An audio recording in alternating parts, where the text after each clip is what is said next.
The first time I saw that massive, hideous cream-colored tent squatting in the middle of my pasture, I thought I was hallucinating from heatstroke. It hadn't been there when I went to bed, but by sunrise, there it was in all its glory, complete with hanging fairy lights, ornamental hay bales, and a sign that read, "Karen's Soulful Earth Retreat Invite Only." And there she was, lounging in a deck chair like she owned the place, sipping cucumber water from a mason jar, as if this was her personal ranch. My ranch. I stood there, frozen on the dirt path with muddy boots and arms crossed, utterly speechless, while my prized cow Buttercup chewed on grass in the background, equally unimpressed. I had always known Karen was trouble from the moment she moved into town. She was one of those transplants who thought small-town life meant you could pretend to be a pioneer without respecting the people who actually lived it. From her oversized SUV to the way she talked about healing energies while knocking down old fences, everything about her screamed entitlement. But this took the cake, set it on fire, and threw it at me. The tent wasn't just at the edge of the property. It was smack dab in the middle of the pasture I used for grazing. As I approached, Karen barely lifted her oversized sunglasses, looked me over and said, "Oh good, the groundskeeper is here." I corrected her firmly, telling her I was the owner of this land. She just smiled, adjusted her headscarf like she was about to bless me with some profound wisdom, and replied, "Well, the universe clearly wants me here, so let's not fight it."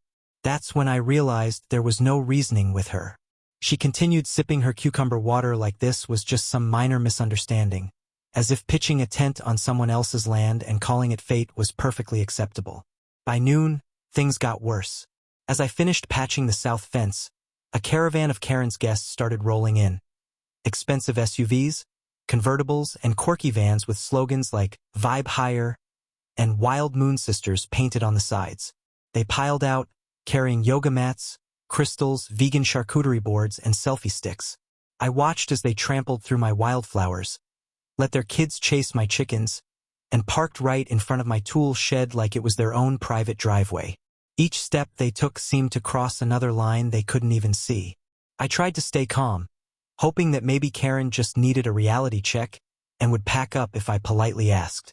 So, during their awkward group meditation, I approached again and told Karen in no uncertain terms that she needed to move the tent off my property.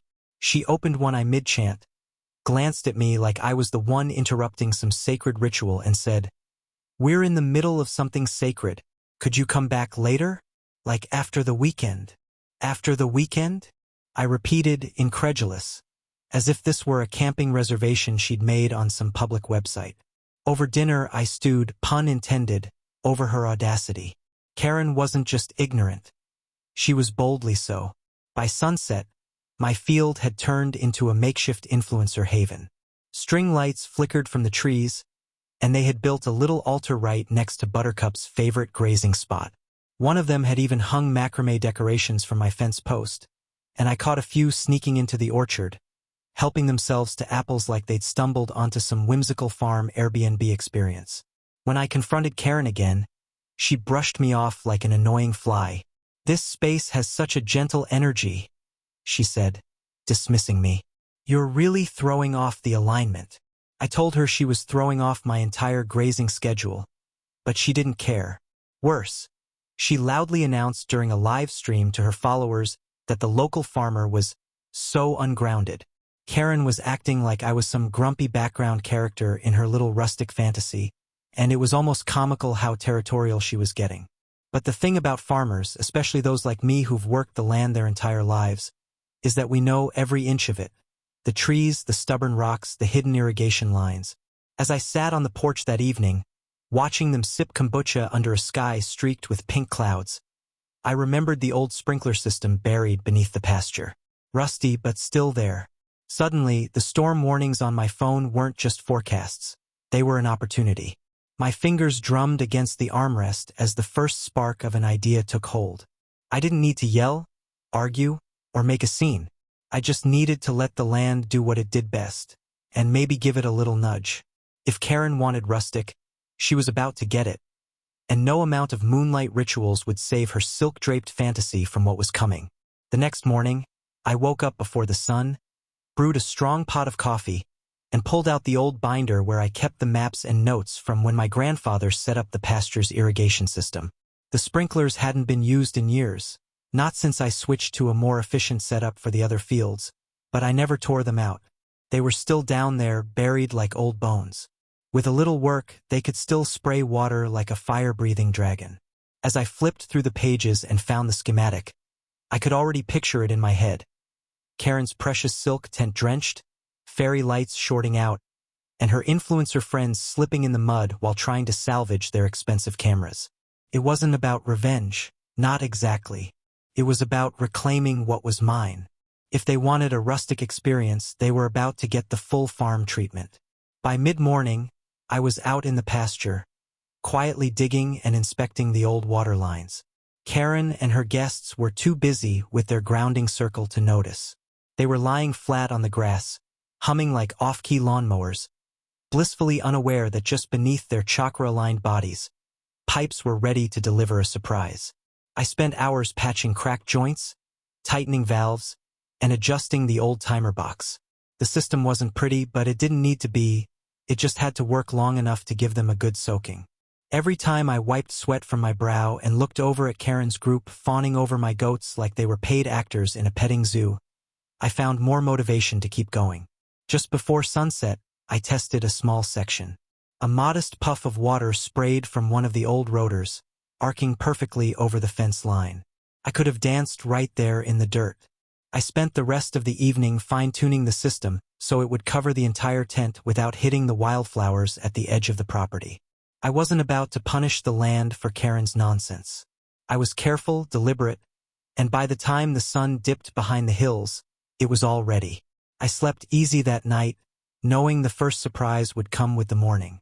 At dawn, the sprinklers sputtered to life with a wheeze, spraying a soft mist over the pasture. Karen's tent caught the first spray like a sail on a sinking ship. I stood by the barn, coffee in hand, watching from a distance as the water roused the campers. To my disbelief, they didn't panic. They cheered. Karen, with a wide grin and a dripping shawl, proclaimed it a morning blessing, as if she had somehow summoned the water herself. I watched, stunned, as they twirled and posed, soaked but delighted, turning the pasture into an impromptu photo shoot. They weren't running, they were reveling. Instead of leaving, they doubled down. I should have expected it. Karen wasn't just entitled. She was stubborn to the bone. She spun the whole thing into some spiritual metaphor about abundance and renewal. "We accept the gifts of nature," she shouted to her followers, who cheered like they were extras in a cult documentary. They filmed themselves running barefoot through the puddles. Karen tagged it all with hashtags like #FarmVibes and #BlessedBithaland. What I had hoped would be a light dousing to nudge them off my property now seemed to have provided them with gold content for their feeds. My annoyance quickly soured into disbelief. It wasn't just about the tent anymore. Karen was using my land to build her brand. The next issue wasn't far behind. Later that afternoon, as I was hauling feed from the shed, I spotted a man fiddling with one of the old sprinkler valves. He was a wiry guy, dressed like he'd never worked a real day in his life, and clearly more familiar with Wi-Fi routers than plumbing. I approached calmly, shovel in hand, and asked what he thought he was doing. He barely glanced up before saying that Karen had asked him to fix the vibes by disabling the sprinklers. That's when I realized Karen wasn't leaving anytime soon. She intended to camp out here for the weekend, and worse, she was actively sabotaging my property. I politely but firmly told him he was tampering with private property and needed to leave immediately. He scoffed, muttered something about being well paid for his spiritual mechanic services, and went right back to twisting the valve. What he didn't expect was Captain Honks, my notoriously territorial goose, to come waddling around the corner like a feathery enforcer. Honks didn't give any warning. He honked once, flapped his wings, and charged. The poor handyman yelped and bolted, tripping over a pile of feed sacks as he scrambled back to Karen's camp. I had never been prouder of that bird. From a distance, I could see Karen trying to smooth things over with the man, but he wanted no part of the healing retreat after being chased by a goose with murder in its eyes. With the first skirmish behind me, I decided to adjust my plan. A single sprinkle wouldn't cut it. If Karen wanted to romanticize farm life, I was going to give her the full experience. I spent the evening tweaking the system, extending the coverage, and ensuring the sprinkler heads were primed for maximum chaos. Then I checked the forecast again. The storm warning had been updated. What had once been a light drizzle was now shaping up to be a full-on thunderstorm by the weekend. I didn't even have to do all the work myself. Mother Nature was preparing a grand finale. I just needed to make sure Karen stayed long enough to experience it. Later that night, as I sat on the porch watching the fairy lights flicker across the pasture, Karen and her guests were still out there, singing off-key folk songs and practicing interpretive dance under the rising moon. They were clueless, blissful, and entirely unprepared. I realized then that Karen wasn't just disrespecting my land. She was underestimating it. She thought this place was some rustic Instagram backdrop, a picturesque stage for her followers. But this was my home, and homes, like storms, have a way of defending themselves when pushed too far. The sprinklers were just the beginning. The real show was still on its way, and whether Karen knew it or not, she had front row seats. There were no reassurances, no trust in the old farmer glaring from a distance. Karen, drenched in a soaking silk shawl, stood tall with arms outstretched, basking in what she called raw elemental power. I knew better. The wind smelled of wet soil and charged air. The kind of storm that could turn the pasture into a shallow lake in under an hour was already knocking on the door, and Karen had rolled out the welcome mat. I stood by the irrigation controls, waiting.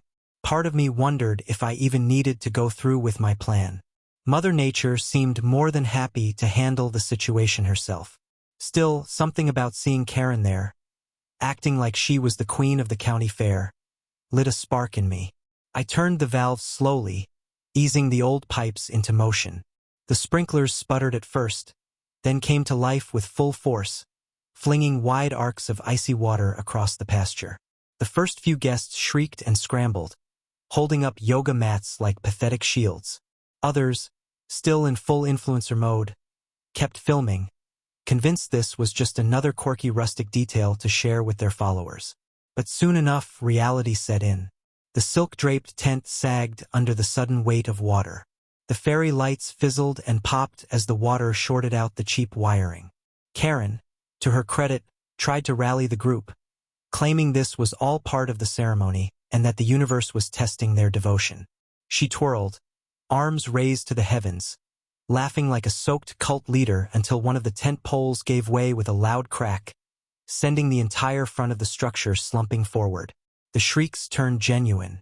Influencers slipped and flailed in the mud, desperately trying to save their phones and cameras from the collapsing mess.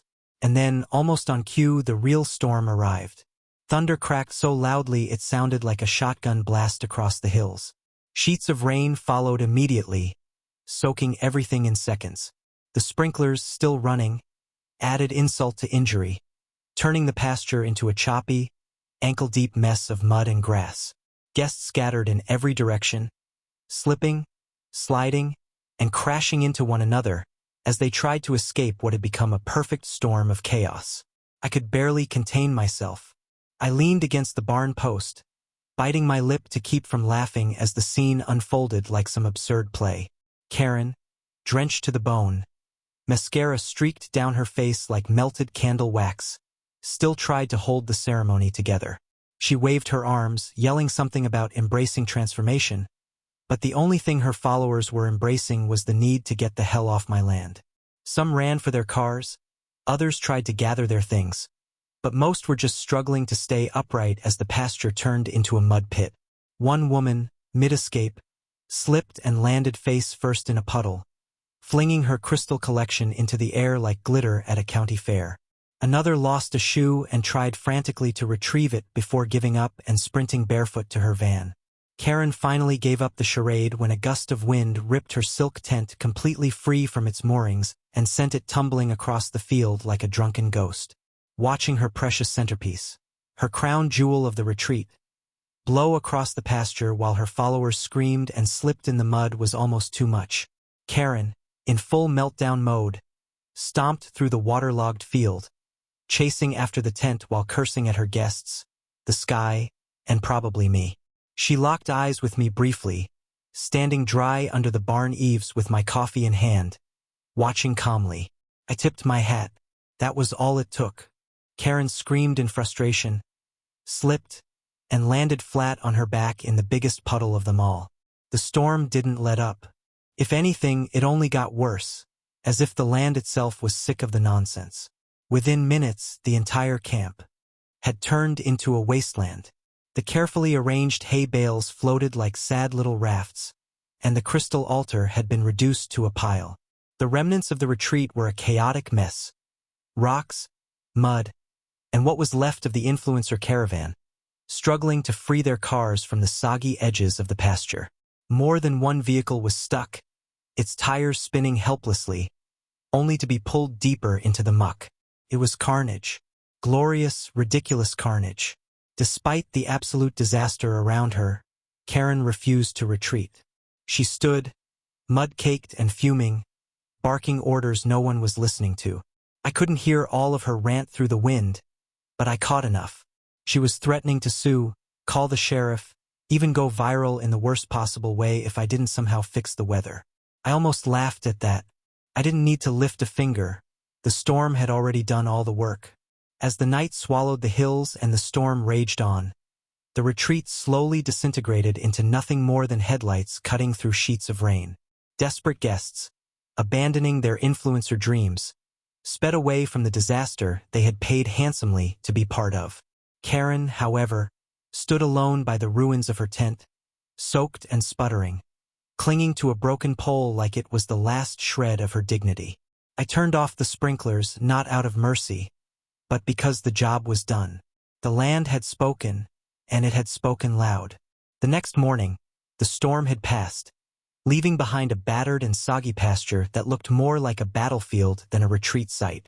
The grass was matted down, the once whimsical decorations tangled in the fences or floating in muddy puddles. The only thing standing proud was Buttercup, chewing calmly as if nothing unusual had happened. I stood on the porch with a fresh cup of coffee, watching the sun climb over the hills, the land quietly steaming from the night's soaking. I expected Karen to be long gone, packed up and humiliated like the rest of her guests, who had fled in the middle of the night. But there she was, stomping through the mud in filthy designer boots, her silk wrap trailing behind her like a defeated flag. Karen marched right up to the porch, her face streaked with dried mascara and a look of grim determination. She pointed a shaky, mud-splattered finger at me and theatrically declared that I owed her damages for emotional distress, business losses, and property destruction. I didn't answer immediately. I just sipped my coffee and let her ramble on about the followers she'd lost, the ruined footage, and how I was about to become the villain in her next viral expose. When she finally stopped to take a breath, I simply asked, as calmly as ever, if she had a permit for this little spiritual venture of hers. The question hit her like a slap. She blinked, confused, before stammering that this was public land and she had every right to be there. I told her slowly and clearly that not only was this very much private land, but that she had trespassed, set up an unauthorized event, damaged property, and endangered her own guests. I could almost see the gears grinding in her head as she tried to process what that meant. I pointed toward the muddy pasture, scattered with the remnants of her failed retreat, and suggested that if anyone was owed damages, it was me. For a brief moment, Karen looked like she might explode. But then the unmistakable sound of a sheriff's cruiser crunched down the gravel road, and Karen spun around like a startled cat. The sheriff, a no-nonsense woman who'd lived in these parts longer than both Karen and I combined, stepped out of her truck and surveyed the wreckage. She took one look at Karen, dripping in mud and clinging to the tattered remains of her silk wrap, then glanced at me with a raised eyebrow. It turned out the sheriff had been getting calls all night from locals who'd seen the disaster unfold and tagged her in viral videos, concerned about a potential safety hazard on my property. While Karen's guests had been running for their lives, they'd also been live-streaming every second of it. Karen had, unknowingly, turned her own retreat into a social media disaster. Not the kind that wins sympathy, but the kind that lands you in every influencer fail compilation for the next decade. Of course, Karen tried to spin the story her way. She told the sheriff that I had sabotaged her, assaulting her with sprinklers and unleashing a dangerous goose. The sheriff didn't even try to hide her smirk. She patiently let Karen finish before calmly asking for any documentation. Permits, leases, anything showing that Karen had the right to host a commercial event on private land. Karen fumbled, glancing around as if the trees might suddenly produce a permit for her. Of course, she had nothing but vague notions about public access and natural spaces. The sheriff cut her off, explaining bluntly that Karen and her guests weren't just trespassing. They had violated several county ordinances, including illegal vending, unpermitted events, and the destruction of agricultural property. The color drained from Karen's face. Her bravado collapsed faster than her tent in the storm. She tried to blame everyone else, her followers' miscommunication, anything but herself. The sheriff wasn't having it. Karen was issued a citation on the spot and informed that further legal action could be taken depending on the extent of the damage. Karen turned to me with a desperate, pitiful expression, hoping I might come to her defense or offer some kind of truce. I just tipped my hat and said, "I reckon the universe has spoken." Later that afternoon, I walked the pasture with the sheriff to assess the damage. The fences needed some repairs. A few crops had been trampled, and bits of fabric, plastic, and soggy decorations were scattered everywhere. But the land was resilient. A few sunny days and some hard work, and it would bounce back. The sheriff chuckled as we passed one of the ruined crystal altars, noting that it probably wasn't what Karen had envisioned for her transformational experience. I agreed, watching Buttercup paw at the remains, unimpressed as always. Word spread fast in our little town. By sundown, folks at the diner were already passing around videos of Karen's mud-soaked fiasco. Hashtags like #MuddyKaren and #FarmFail were trending, but not in the way Karen had hoped. Even some of her former guests joined in online, blaming her for ignoring weather warnings and turning what was supposed to be a retreat into a dangerous mess. Karen's precious online brand was falling apart. No carefully curated filter could make slipping in cow mud while your tent blew away look good. She had wanted a viral moment and she got one, but not the one she dreamed of. A few days later, after the mud dried and the sky cleared, I found Karen's abandoned tent crumpled against the north fence, torn and beyond repair. I dragged it back to the barn, cut it into usable pieces, and patched up a few of the older chicken coops with the waterproof fabric. Fitting, I thought. Karen's tent, once the centerpiece of her influencer fantasy, now served as a practical roof for my hens. Captain Honks seemed particularly pleased with the arrangement, standing proudly atop the coop as if he had personally conquered the invaders. The pasture slowly returned to normal. The grass greened up, the fences were repaired, and the quiet I loved settled back in. Every now and then, I'd get a chuckle watching tourists pull up, recognizing the place from the viral videos and hoping to snap a photo of the infamous field. Some even asked about the goose, who had, much to his delight, become a minor internet celebrity. I never minded telling them the story, as long as they stayed on the right side of the fence.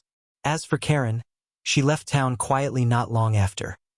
No farewell party, no final livestream, just a hasty disappearance. I heard through the grapevine that her online following took a serious hit, and sponsors dropped her faster than a hot potato. Some said she tried to rebrand, but the internet has a long memory. Around here, though, life went on. The cows grazed, the seasons changed, and every time a storm rolled across the hills, I couldn't help but smile. The land, like always, took care of its own. And sometimes, if you're lucky, it even takes care of the Karens. The end.